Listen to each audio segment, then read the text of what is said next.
నమస్తే, welcome to think Andhra. నేను మీ ప్రియాంకారావు.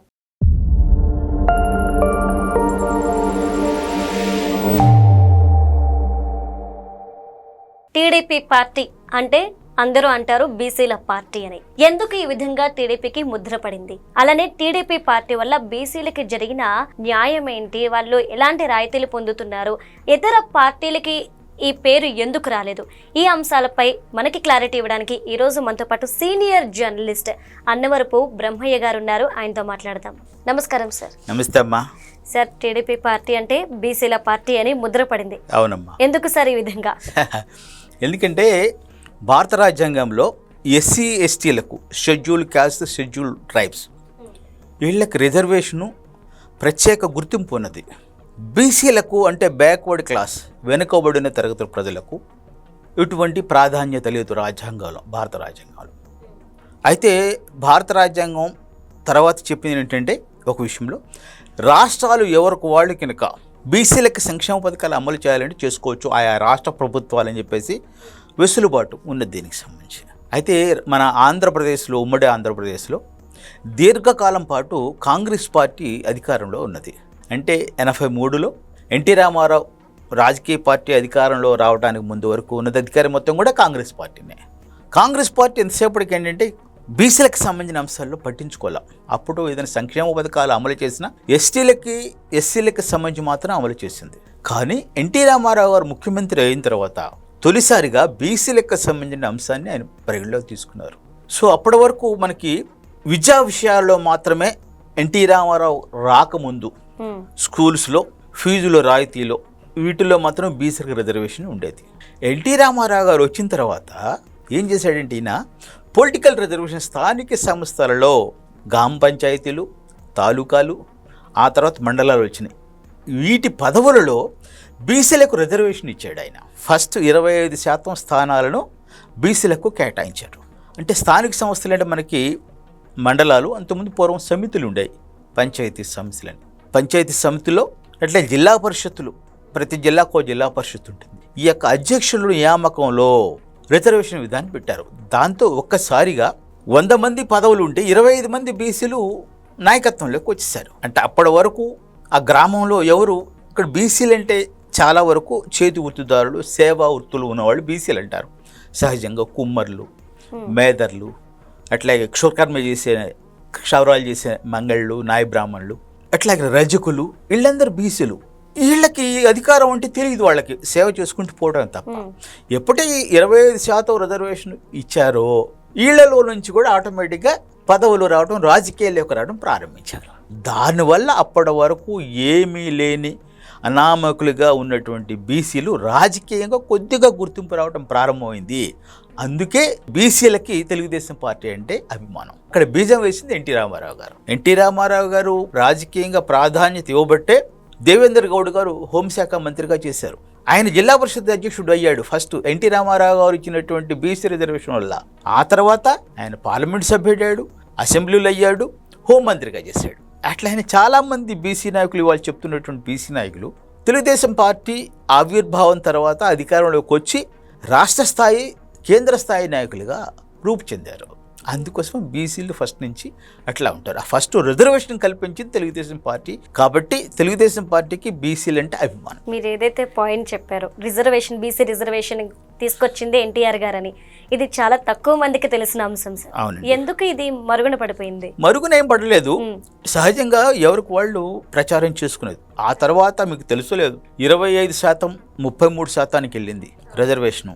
ఆ 33%లో కూడా మళ్ళీ మహిళలకి 50% ఇచ్చారు. దానికి సంబంధించి రిజర్వేషన్. ఉదాహరణకి బీసీలు 10 మంది ఉంటే 10 మంది బీసీలకు ఇస్తూనే 5 మహిళలు ఉండే విధంగా జాగ్రత్తలు తీసుకున్నారు దానికి సంబంధించి. అట్లా మొత్తం ఓసీలు 50% వరకు కూడా 33% మహిళలు. ఇప్పుడు ఓసీల్లో కూడా 33% మహిళలకి రిజర్వేషన్ ఇచ్చారు స్థానిక సంస్థల్లో. సో అట్లా ఈ రిజర్వేషన్ విధానం అందరికీ సాధికారత పట్ల అవగాహన కలిగించడంలో తెలుగుదేశం పార్టీ ముందున్నది. అందుకోసం బీసీ కులాలకు కానీ మహిళలకు సంబంధించిన అధికారంలో భాగస్వామ్యం కానీ తెలుగుదేశం పార్టీ హయాంలోనే జరిగింది. 33% ఉన్నటువంటి బీసీ రిజర్వేషను ఓ చిన్న సాంకేతిక కారణాల వల్ల హైకోర్టు జగన్మోహన్ రెడ్డి గారి హయాంలో మళ్ళీ 25% తగ్గించింది బీసీ రిజర్వేషన్. నిజానికి అప్పుడు కోర్టుకి వెళ్ళి ఉండాలి వాళ్ళు. కోర్టుకి వెళ్ళి ఉన్నట్లయితే మళ్ళీ 33% రిజర్వేషన్ ఇచ్చి ఉండేది. కానీ కోర్టుకి మళ్ళీ వాళ్ళు అప్పీల్ కాలా. కానీ ప్రజెంట్ ఇప్పుడు 25% మాత్రమే స్థానిక సంస్థలు బీసీలకు రిజర్వేషన్ అమలు అవుతుంది దీనికి సంబంధించి. సో మొన్న ఎన్నికల సమయంలో కూడా తెలుగుదేశం పార్టీ ఏం చెప్పిందంటే, మేము 33% వచ్చే విధంగా కోర్టులో మేము సవాల్ చేస్తాం, వచ్చేలా ప్రయత్నం చేస్తామని చెప్పింది. ఆ దశ ప్రయాణం చేస్తుందని చెప్పేసి భావిస్తున్నాను నేను. ఇది కాకుండా బీసీలు ఇందాక చెప్పాను కదా, బీసీలు అంటే చాలా చిన్న చిన్న మిడిల్ క్లాస్ కులాలు అన్నీ. ఎన్టీ రామారావు గారు సంక్షేమ పథకాలన్నీ కూడా బీసీలు ఈ మిడిల్ క్లాస్ దృష్టిలో పెట్టుకొని అమలు చేశాడు. చాలామందికి తెలియని విషయాలు ఏంటంటే, ఆయన ఎన్టీ రామారావు రోజున కొత్తలో అందరికీ భోజనం దొరకాలి, హోటల్లో భోజనం చేయాలి చాలామందికి ఉంటుంది, కానీ చేయలేరు కదా. అందుకోసం ఎన్టీ రామారావు ఫస్ట్ నేను చెప్పేది ఎప్పుడు 86 ఆ ప్రాంతంలో ఏ హోటల్ అయినా సరే ₹2 ఇస్తే భోజనం పెట్టాలి పేదవాళ్ళకి అని ఒక చట్టం చేశాడు. ఆయన ఒక జీవో ఇచ్చాడు. నేను హోటల్కి వెళ్తే నా కోసం ప్రత్యేకమైనటువంటి బలలు ఉంటాయి, అట్లా అందరికీ వచ్చే విధంగా ఆయన భోజనం ఏర్పాటు చేశాడు. అద్భుతమైనటువంటి కాన్సెప్ట్. అంటే కన్సెంట్ పేదవాళ్ళ పట్ల. అట్లాగే సంవత్సరానికి ఒకసారి రిక్షా తొక్కే కార్మికులకి ఒక జత బట్టలు ఇచ్చాడు ఆయన. చాలామంది తెలియదు ఇది విషయం.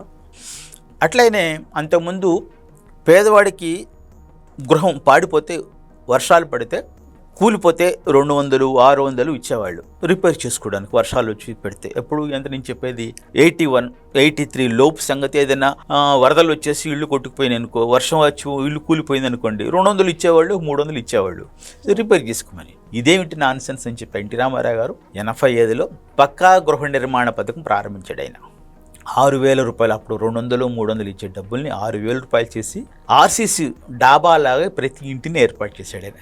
పక్కా గృహ నిర్మాణ పథకం అది దేశం మొత్తం ఆదర్శమైంది. ఆ రోజు అద్భుతంగా ఎక్కడెక్కడ రాష్ట్రం వాళ్ళు వచ్చి చూసి వాళ్ళ రాష్ట్రాలు ఇంప్లిమెంట్ చేసుకున్నారు. ఇటువంటి సంక్షేమ పథకాలు బీసీలని దగ్గర చేసే తెలుగుదేశం పార్టీకి. అది అంటే పెద్ద ఆయన ఉన్నప్పుడు ఏ విధంగా బీసీలకి న్యాయం జరిగింది, ఏ విధంగా వాళ్ళు లాభపడ్డారు అనేది మీరు చెప్పారు. అయితే ఇప్పుడు చంద్రబాబు నాయుడు గారు వచ్చిన తర్వాత బీసీలకి ఎలాంటి రాయితీలు ఇచ్చారు, అలానే బాబు గారి వల్ల బీసీలకి జరుగుతున్న న్యాయం ఏంటి? బీసీలు సంబంధించి చేతి వృత్తులు వాళ్ళకి చంద్రబాబు నాయుడు గత ప్రభుత్వం జగన్మోహన్ రెడ్డికి రావడానికి ముందు రాష్ట్ర విభజన జరిగిన తర్వాత మొదటిసారి అధికారంలోకి వచ్చి తెలుగుదేశం పార్టీ చంద్రబాబు నాయుడు ముఖ్యమంత్రిగా ఉన్నప్పుడు, అప్పుడు కుల వృత్తులు చేసేవాళ్ళ కూడా ఆదరణ పథకం కింద వృత్తి సామాన్లని అందించారు. వాళ్ళకి సంబంధించి ఏ వృత్తి చేసేవారికి ఆ వృత్తికి సంబంధించినటువంటి సామాన్లన్నీ అందించారు. ఈ కాకుండా గృహ నిర్మాణ పథకానికి ప్రత్యేకమైన ప్రయారిటీ ఇచ్చారు. అదేవిధంగా ఏదైతే చంద్రబాబు నాయుడు ఎన్టీ రామారావు నుంచి వారసత్వాన్ని అందిపుచ్చుకున్నాడో, అధికారానికే కాదు వారసత్వం, సంక్షేమ పథకాలను కూడా వారసత్వంగా తీసుకున్నాడు ఆయన. కాబట్టే ఆ రోజు ఎన్టీ రామారావు గారు అమలు చేసిన అన్ని సంక్షేమ పథకాలను చంద్రబాబు నాయుడు కూడా అమలు చేశాడు, చేస్తున్నాడు. అందువల్లే ఇవాళ తెలుగుదేశం పార్టీ ఇవాళ ఉంది. బీసీ విద్యార్థులు అమెరికా వెళ్ళి చదువుకోవడానికి, విదేశాలు వెళ్ళి 10 లక్షల రూపాయల ఆర్థిక సహాయం చేశాడు ఆయన. అది జగన్మోహన్ రెడ్డి గారు వచ్చిన తర్వాత ఆగిపోయింది. మళ్ళీ పునరుద్ధరించాలని చెప్పేసి అనుకుంటున్నారు. ఆ మేరకు వాగ్దానం చేశాడు, పునరుద్ధరిస్తామని చెప్పేసి ఆ వైపు అడుగులు వేస్తున్నారు. ఈ కారణంగా చంద్రబాబు నాయుడు, ఎన్టీ రామారావు గారు, తెలుగుదేశం పార్టీ, బీసీలు అనుబంధం ఉంది. Okay, right. Thank you so much sir.